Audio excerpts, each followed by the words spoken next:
Daniel had been planning this for months. Every detail had been carefully studied, every movement practiced in secret. Getting into the royal treasury required more than just picking locks or climbing walls. It required becoming invisible in plain sight. The plan was simple: disguise himself as a palace guard during the shift change.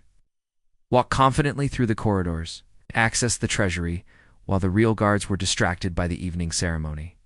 Daniel was good at what he did. He had stolen from merchant houses, noble estates, and even military compounds. But the royal palace was different. It was the ultimate prize. It's the job that would set him up for life. He had spent weeks watching the guards from hidden positions around the palace. He knew their routines, their personalities, even their individual walking styles. Guard Captain Wells walked with long, confident strides. Lieutenant Foster had a slight limp from an old war wound. Sergeant Barnes always kept his left hand resting. On his sword hilt, Daniel had practiced mimicking each of them until he was sure he could fool anyone.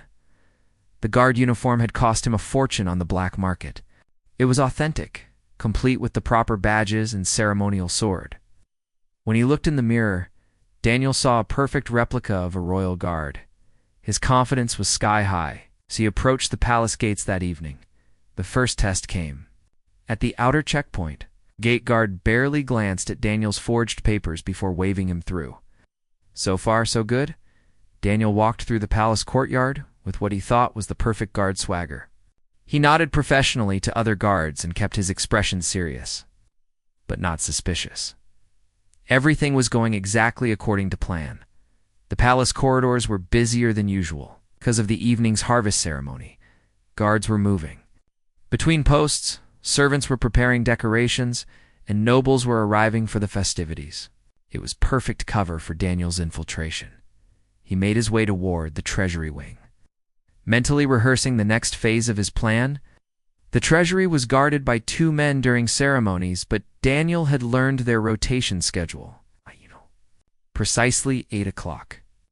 There would be a 15-minute window when only 1 guard remained on duty. As Daniel walked through the marble hallways, he felt invincible. Years of planning and preparation were finally paying off. He had studied every aspect of guard behavior, from their posture to their communication style. Mimicking the guard's steps seemed easy. But then Daniel heard it. The sound came from behind him, the measured, rhythmic footsteps of an entire guard unit moving in perfect formation. Daniel had heard individual guards walking before, but this was different. This was the real thing. The authentic march stunned him into silence.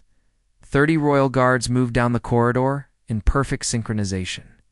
Their boots struck the marble floor with precision that seemed almost supernatural.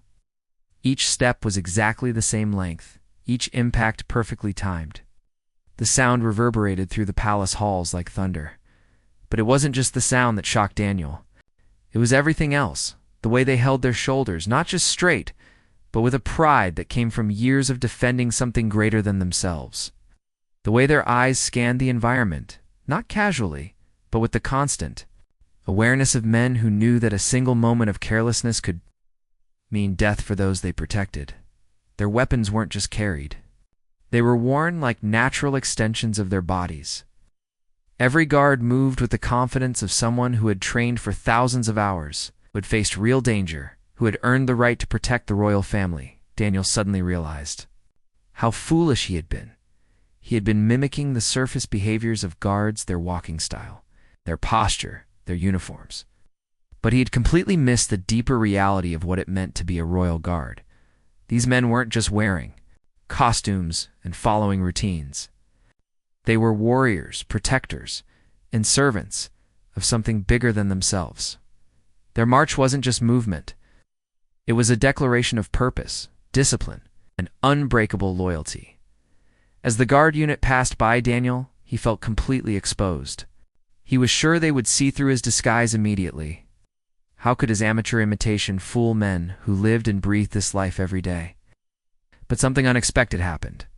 The lead guard, a stern man with graying temples, glanced at Daniel and gave him a professional nod. The kind of acknowledgement one guard gives to another when passing in the halls. Daniel nodded back, trying to keep his expression neutral while his heart hammered against his ribs. They hadn't seen through his disguise. But Daniel had seen through. There's he realized that everything he thought he knew about palace guards was wrong. They weren't just men doing a job. They were part of something Daniel could never truly understand or replicate. The authentic march had shown him the difference between copying behavior and actually belonging to something meaningful. But Daniel's mission wasn't over. In fact, witnessing the real guards had given him new information about the palace's security. He'd learned something about their mindset, their dedication, their methods that might actually help him succeed. However, it had also planted a seed of doubt in his mind. For the first time in his criminal career, Daniel found himself questioning whether he was doing the right thing. These guards weren't just obstacles to overcome. They were people with families, with honor, with genuine belief in their duty. What was he really stealing from when he robbed the royal treasury? Was it just gold and jewels? Or was he taking something from people who had dedicated their lives to protecting it? Daniel shook his head, trying to clear away these uncomfortable thoughts. I'd come too far to back out now. His debts to dangerous people wouldn't disappear just because he was having second thoughts. The treasury was still his target, and he still had a job to finish. But as Daniel continued through the palace, the sound of that authentic march echoed.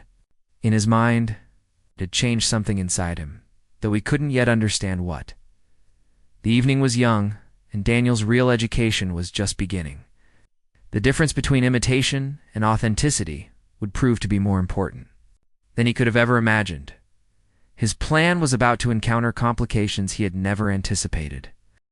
The sound of the authentic march continued to haunt Daniel as he made his way deeper into the palace.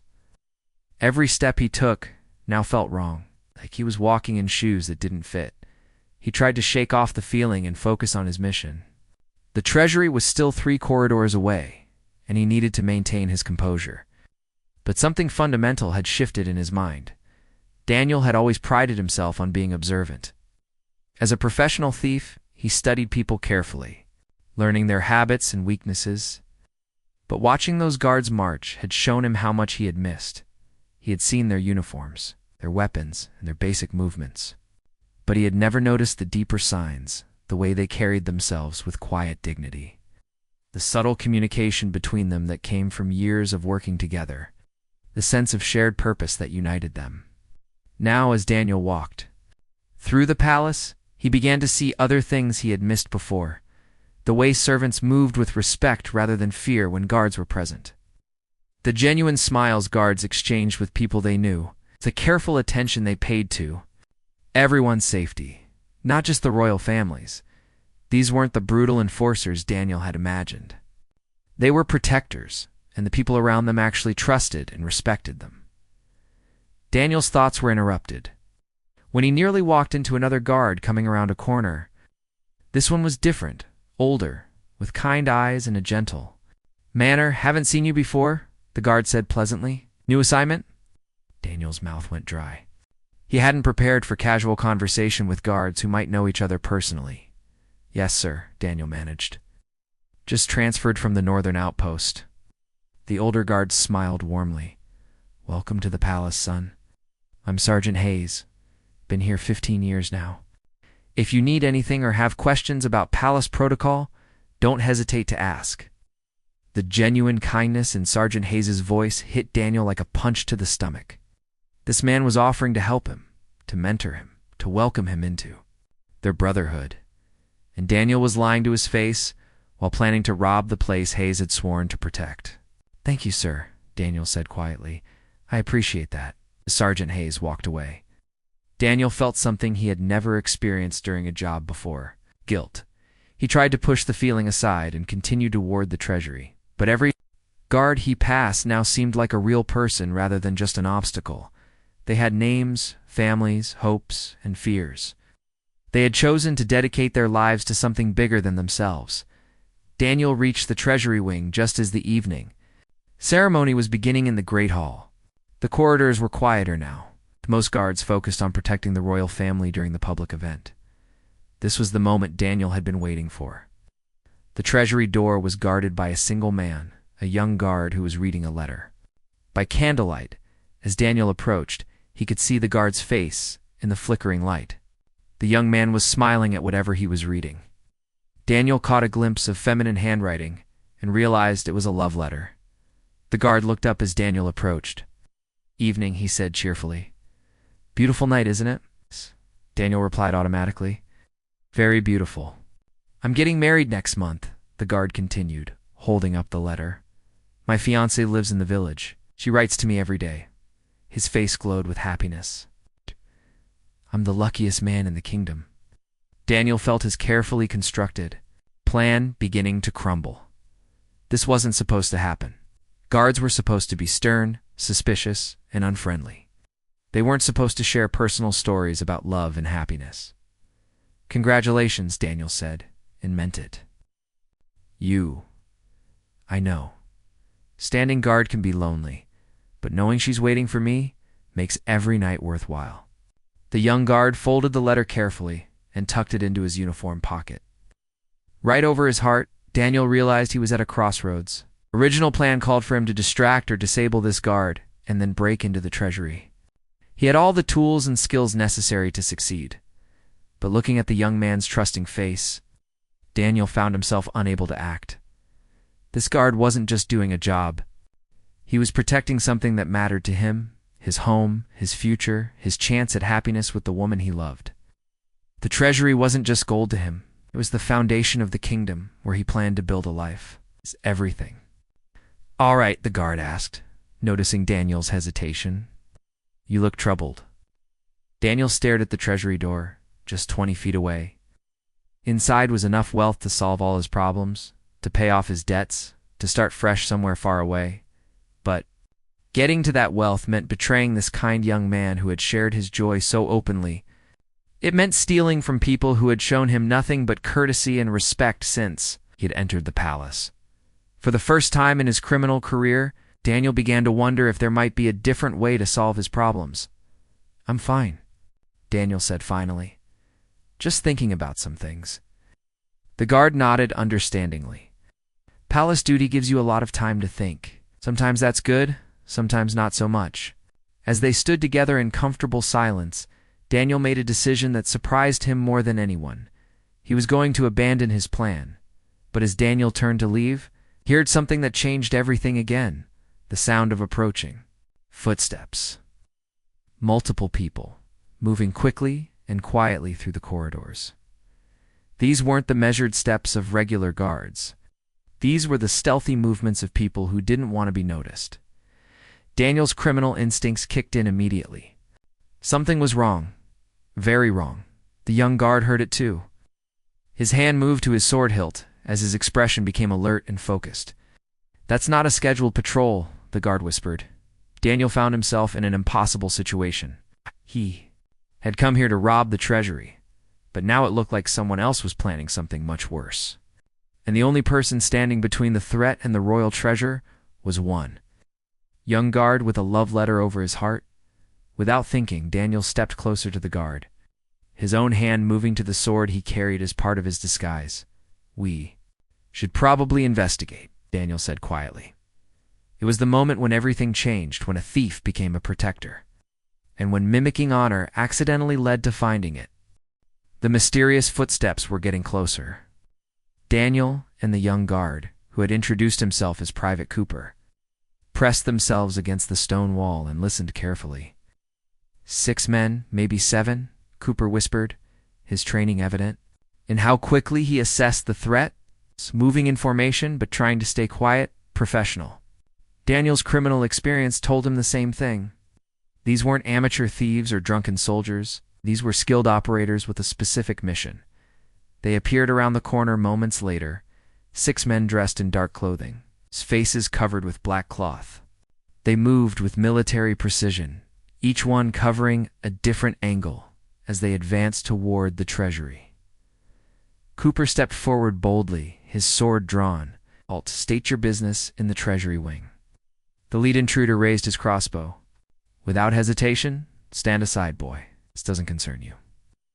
"Everything in this palace concerns me," Cooper replied firmly. "I took an oath to protect it."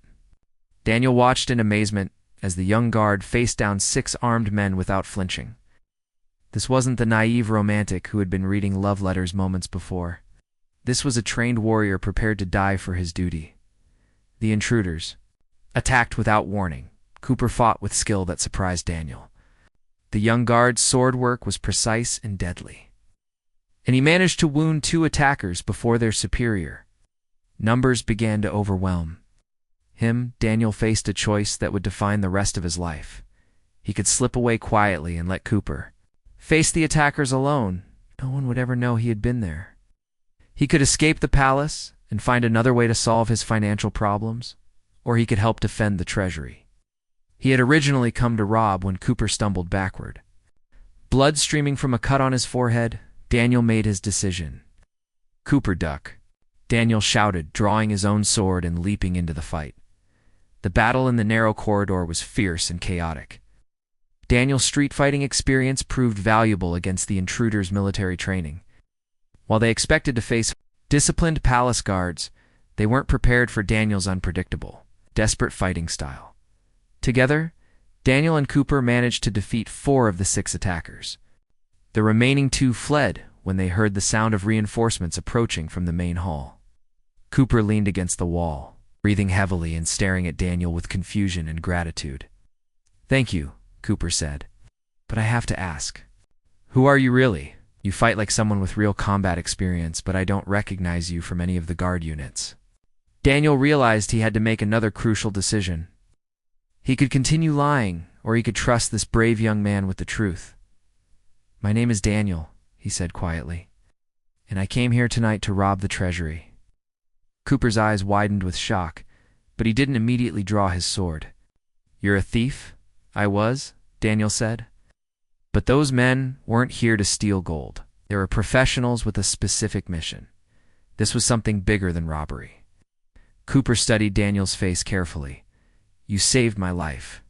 You could have escaped, but you stayed to fight beside me." "Why?" Daniel thought about the question. Why had he helped? It went against everything he had learned during his years as a criminal. "I don't know," Daniel admitted. "Maybe because watching you stand up to 6 armed men showed me what real courage looks like. Maybe because you reminded me of someone I used to be, before I made all the wrong choices." The sound of approaching guards grew louder. Cooper had to decide quickly whether to arrest Daniel or trust him. "Those attackers weren't random thieves," Cooper said thoughtfully. "They knew exactly where they were going and what they were after. Someone sent them here with specific orders." Daniel nodded. "Professional assassins don't usually target treasury guards unless they're trying to steal something very particular, or unless they're trying to send a message." Cooper made his decision. "Help me understand what just happened, and I'll help. You find a way out of here without facing execution for attempted theft." It was an offer Daniel hadn't expected, a chance to redeem himself while solving a mystery that clearly threatened the kingdom. "Deal," Daniel said. Together, they examined the bodies of the fallen attackers. What they found confirmed Daniel's suspicions about the seriousness of the threat. Each man carried professional-grade weapons and wore identical black uniforms with no identifying marks. But hidden in the leader's boot, Daniel found something that made his blood run cold.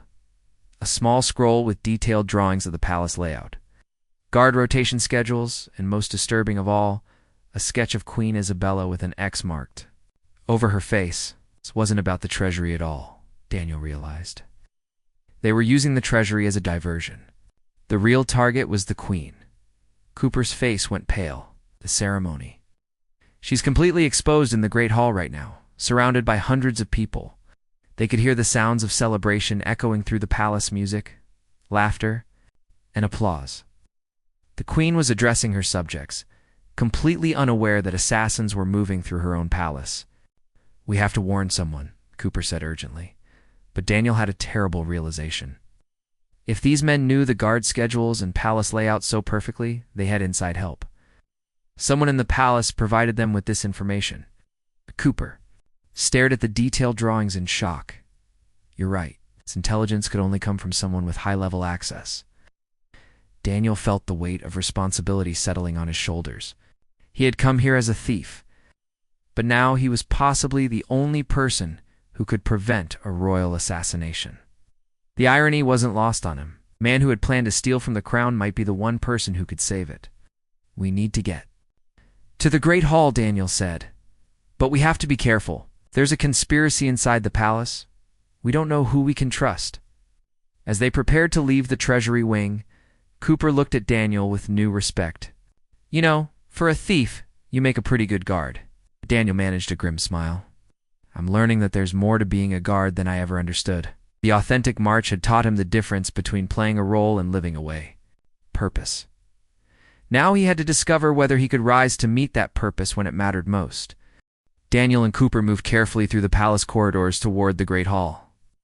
The sounds of celebration grew louder with each step, but Daniel felt only dread. Somewhere in that crowd of happy, unsuspecting people, assassins were preparing. "To strike? We need to warn Captain Wells," Cooper said as they approached the main hall. "He's in charge of the Queen's personal security tonight." But when they spotted Captain Wells near the Great Hall entrance, Daniel noticed something that made him grab Cooper's arm. "Wait," Daniel whispered urgently. "Look at his positioning." Captain Wells was standing in a spot that gave him a perfect view of the Queen but also blocked the sight lines of other guards. It was a position that would allow someone to act quickly without being immediately noticed by backup security. Daniel's criminal instincts were screaming warnings. "Cooper, I think Captain Wells might be part of the conspiracy." Cooper's face showed shock and disbelief. "That's impossible. Captain Wells has served the royal family for 12 years. He's decorated for bravery. The attack plans I found were too detailed," Daniel explained quietly. "Someone with intimate knowledge of palace security provided that information. And look at his position. He's isolated the Queen from her other protectors." As they watched, Daniel's suspicions were confirmed. Captain Wells made a subtle hand signal toward the crowd, and Daniel spotted two men in servants' clothing moving closer to the Queen's platform. "We're on our own," Daniel realized. "If we try to warn the wrong person, we might trigger the assassination attempt early." Cooper struggled with the implications. His entire worldview was being shattered. The man he had looked up to as a role model might be planning to murder the Queen. "What do we do?" Cooper asked, his voice tight with stress. Daniel surprised himself. With his answer, "We do what guards are supposed to do. Protect the Queen." They needed a plan that would expose the conspiracy without giving the assassins a chance to complete their mission. Daniel's criminal background actually proved useful here. He understood how to move unseen through crowds and how to anticipate what criminals would do next. "The assassins will strike during the Queen's speech," Daniel predicted. "When everyone's attention is focused on her, and when the noise of applause will cover any sounds of struggle." Cooper nodded grimly. "The Queen always ends her harvest speech by walking through the crowd to greet common citizens. That's when she'll be most vulnerable." Split up to cover more ground, Coop would position himself near the Queen's platform, ready to shield her if necessary. Daniel would move through the crowd, watching for the assassins he had spotted earlier. As Daniel worked his way through the celebrating crowd, he was struck by what he saw. Families with children, elderly couples holding hands, young people laughing. Together, all of them trusting that they were safe in there. Queen's presence. These were the people the assassins were willing to kill to achieve their goals. Innocent citizens who had done nothing wrong except believe in their government's ability to protect them. Daniel found himself feeling protective of these strangers. Another new emotion for someone who had spent years viewing people as potential targets or obstacles. He spotted the first assassin near the musician's platform. The man was dressed as a servant, but kept checking a small timepiece and scanning the crowd with predatory eyes. His hand rested near a concealed dagger. The second assassin was positioned by the main entrance, probably to prevent escape or reinforcements. Daniel noted his location and continued searching. Queen Isabella began her speech, clear voice carrying across the packed hall. She spoke about gratitude, community, and the bonds that held the kingdom together. The crowd listened with genuine affection and respect. Daniel realized he was seeing something he had never witnessed before, a leader who actually cared about her people, people who genuinely loved their leader in return. This wasn't the corrupt, oppressive monarchy he had always assumed existed. This was a community. "Oh, and these assassins were planning to destroy it for money.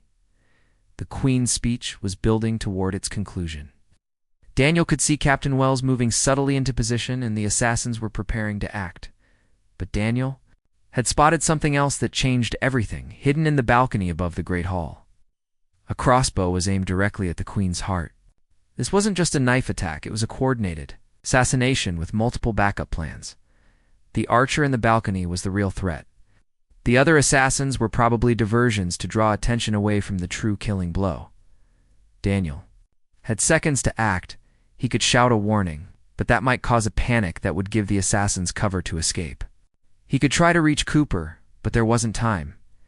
Instead, Daniel did something that amazed even himself. He began pushing through the crowd toward the Queen's platform, shouting at the top of his lungs, "Long live Queen Isabella! Long live the crown!" His enthusiastic cheering started a wave of excitement through the crowd. People began chanting and cheering, creating enough commotion to disrupt the assassin's timing. But Daniel's real goal was to reach the Queen before the crossbow bolt could find its target, as the Queen raised her hand to acknowledge the crowd's enthusiasm. Daniel saw the archer in the balcony draw back his bowstring. Daniel leaped toward the platform just as the crossbow fired. The bolt meant for the Queen's heart struck Daniel in the shoulder instead, sending him crashing to the ground in agony. But his sacrifice had saved the Queen's life and exposed the conspiracy for everyone to see. Cooper immediately tackled Captain Wells, who had been reaching for his own weapon. The crowd erupted in chaos as guards loyal to the Queen subdued the remaining assassins as Daniel lay bleeding on the platform. Queen Isabella knelt beside him with concern and gratitude in her eyes. "You saved my life," she said softly. "Who are you? I don't recognize you as one of my guards." Daniel managed a weak smile despite the pain. "Your Majesty, I came here tonight to rob your treasury. Instead, I learned what it really means to serve something greater than yourself."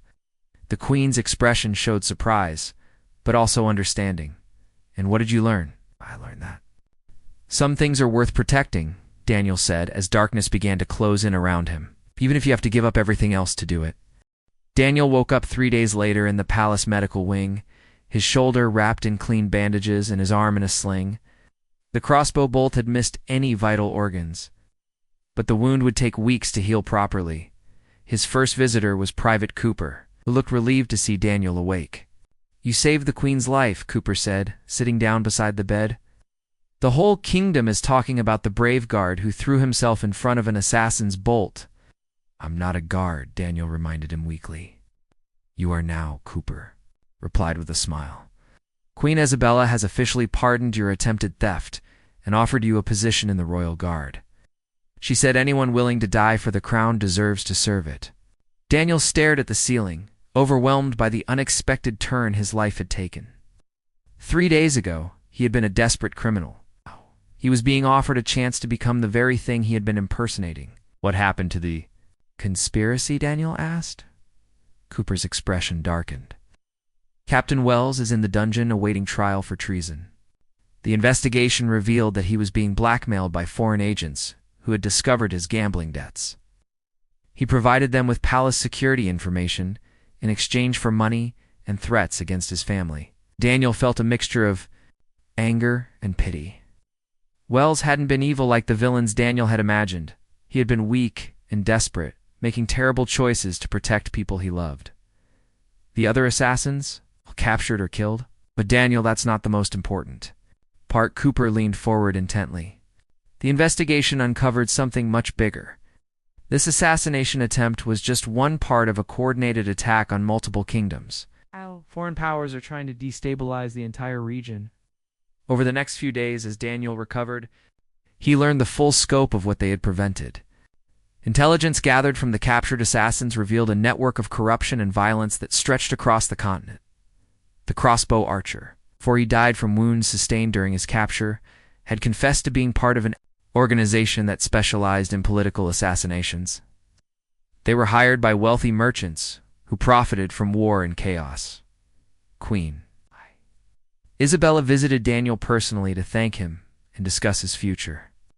"You showed remarkable courage," she said, sitting in the simple chair beside his bed. But more than that, you showed the ability to change. That's rarer than courage. Your Majesty, I don't understand why you're willing to trust me. I came here to steal from you. Queen smiled wisely. People's actions, in moments of crisis, reveal their true character. When you saw innocent people in danger, you chose to protect them instead of profiting from the chaos. That tells me everything I need to know about who you really are. Daniel thought about her words. I'm not sure I deserve this second chance. None of us deserve the chances we're given, Queen Isabella replied. What matters is what we do with them.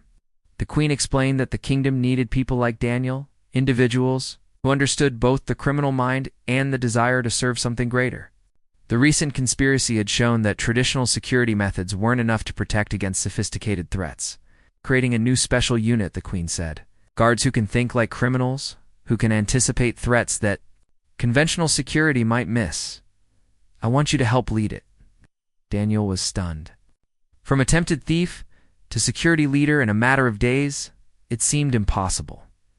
But as he considered the offer, Daniel remembered the moment that had changed everything. The sound of that authentic march and the realization that there was a difference between mimicking honor and actually living it. I accept, Daniel said, but I have one condition. The Queen raised an eyebrow. You're hardly in a position to make demands. I want Private Cooper as my partner. He showed me what real courage looks like, and he trusted me when he had every reason not to. If I'm going to learn how to be a real guard, I want to learn from him. Queen Isabella smiled approvingly. Granted, I think you two make an excellent team. Over the following weeks, as Daniel healed and began his training as a legitimate guard, he discovered how much he had to learn. Physical combat was only a small part of being a royal guard. He had to study palace protocol, learn to read people's motivations, understand political dynamics, and most importantly, develop the kind of instinctive loyalty that made guards willing to die for strangers. Sergeant Hayes, the kind older guard Daniel had met on his first night, became his mentor and teacher. Hayes patiently explained the deeper philosophy behind guard service. It's not about the uniform or the weapons, Hayes explained during one of their training sessions. It's about understanding that some things are more important than your own comfort, your own safety, even your own life. Daniel struggled with this concept at first. His entire criminal career had been focused on self-preservation and personal gain. Learning to put others first required rewiring his basic instincts. But gradually, with Cooper's friendship and Hayes's guidance, Daniel began to understand what he had witnessed that first night. The authentic march wasn't just about synchronized walking. It was about synchronized purpose. The investigation into the assassination plot continued for months, revealing connections to criminal organizations in 5 different kingdoms. Daniel's unique perspective proved invaluable in understanding how the conspiracy had operated. His knowledge of criminal networks helped the Queen's investigators track down other cells of assassins and prevent additional attacks. His understanding of how thieves thought enabled him to spot security weaknesses that conventional guards missed. But perhaps most importantly, Daniel's transformation from criminal to protector became a symbol of hope throughout the kingdom. People began to believe that anyone could change, that past mistakes didn't have to define future possibilities. Cooper became Daniel's closest friend and most trusted partner. Their partnership proved that trust could develop between the most unlikely people when they shared common values and faced danger together. As Daniel's reputation grew, he never forgot the lesson that had started his journey. The difference between mimicking something and authentically becoming it was the difference between a performance and a transformation. He had learned to march in step with men of honor, not because he was imitating their movements, but because he had finally found something worth marching toward. 2 years had passed since that fateful night in the treasury wing. Daniel stood in the palace courtyard, watching a new group of guard recruits attempt their first synchronized march. Their steps were uneven, their formations sloppy, and their confidence non-existent. Remember, Daniel called out to them, marching isn't about perfect timing, it's about moving together towards something that matters more than any one of you. The recruits tried again, and this time their steps found better rhythm. Daniel smiled. remembering his own journey from criminal imposter to authentic protector. The special security unit he and Cooper had built had become legendary throughout the kingdom. They had prevented 17 assassination attempts uncovered, 12 spy networks, and dismantled the international conspiracy that had threatened Queen Isabella. But success hadn't made Daniel forget his origins. If anything, his criminal past had become his greatest strength as a guard. He understood desperation, knew how temptation worked, and could spot the signs when someone was planning something they would regret. "Sir Daniel," one of the young recruits called out, "how do we know when we're really ready to protect others?" Question took Daniel back to his early days of training when he had asked Sergeant Hayes the same thing. Hayes had given him an answer that had taken months to understand. "You're ready when protecting others becomes more natural than protecting yourself," Daniel replied. "When you stop thinking about what you might lose and start thinking about what others might gain." After the training session, Daniel walked through the palace halls he now knew by heart. These corridors had once represented the ultimate criminal challenge. Now they felt like home. He paused at the Treasury Wing, where a memorial plaque honored the guards who had died defending the kingdom over the years. Cooper's name wasn't on it yet, thankfully, but Daniel knew that both of them were prepared to earn that honor if necessary. Queen Isabella found him there. She often did when she needed to discuss sensitive security matters.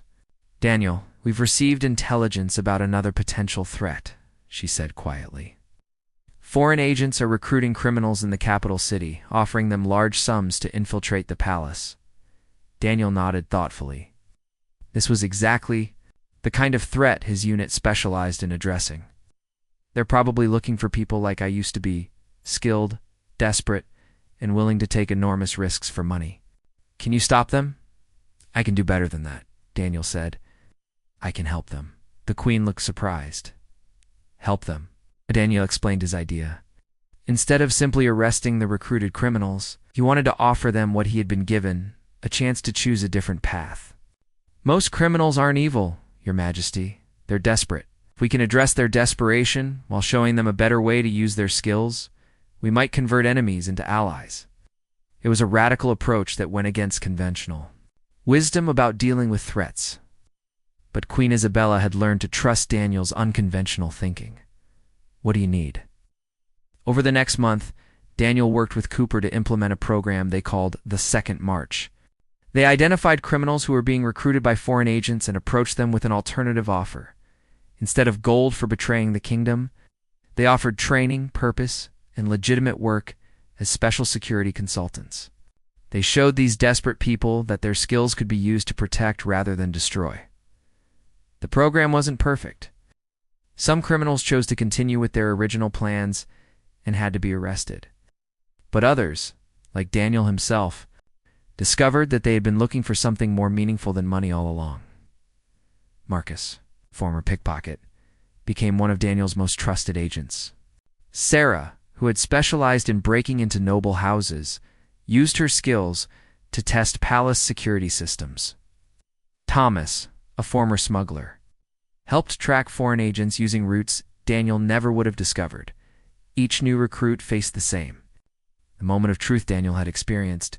It's a choice between easy gain and authentic purpose. Not all of them made the right choice initially. Some tried to betray the program or return to their criminal ways. But Daniel and Cooper never gave up on anyone who showed even a spark of genuine desire to change. The program's success was measured not just in prevented attacks, but in transformed lives. Former criminals became some of the kingdom's most dedicated protectors, because they understood both the darkness they were fighting against and the light they were fighting for. One evening, as Daniel and Cooper reviewed intelligence reports in their office, Cooper made an observation that struck to the heart of everything they had built. "You know what's interesting?" Cooper said. "Our best guards are the ones who almost became our worst enemies. It's like they understand the stakes in a way that people who never faced temptation never could." Daniel considered this. Maybe that's because they know how easy it is to make the wrong choice. They've seen how thin the line can be between protecting something and destroying it.